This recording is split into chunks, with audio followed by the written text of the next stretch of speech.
The story of the four Fuchs.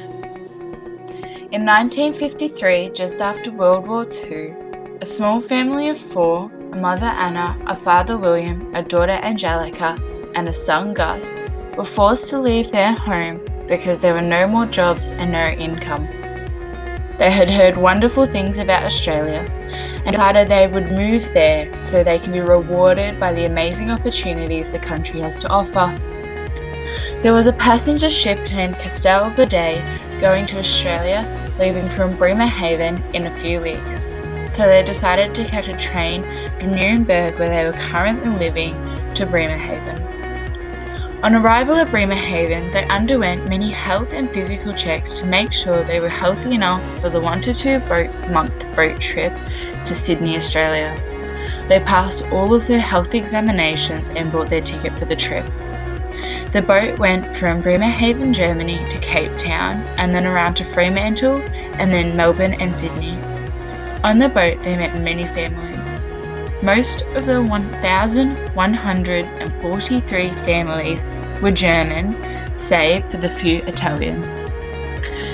It was the first time the kids had ever seen the ocean, and they marvelled at the beauty of it for most of the time, usually while walking around the top deck with Anna, their mother.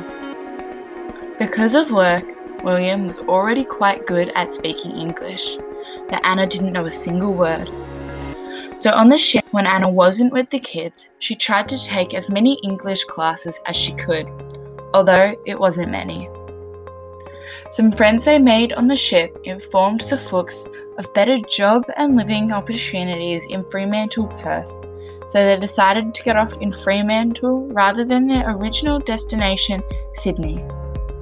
The Fuchs were looking forward to arriving and being in the nice warm weather and on the hot sunny beaches where they could relax and be carefree. Although, upon arrival in Fremantle, it was dark, freezing cold, and as soon as they got off the boat, William was taken away from them, and Anna and the kids were left alone.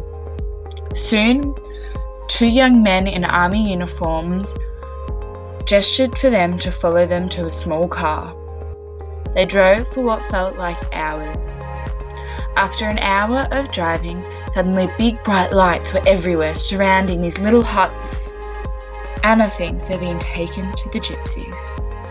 The men driving the car stopped at one of the huts covered in bright lights with the word hamburger written on the front.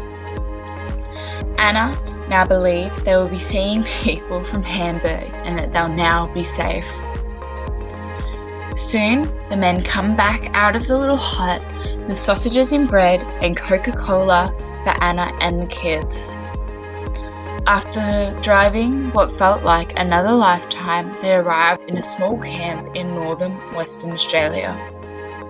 Anna and the small children were given facilities to shower in and a small room with 2 beds and 2 scratchy old blankets.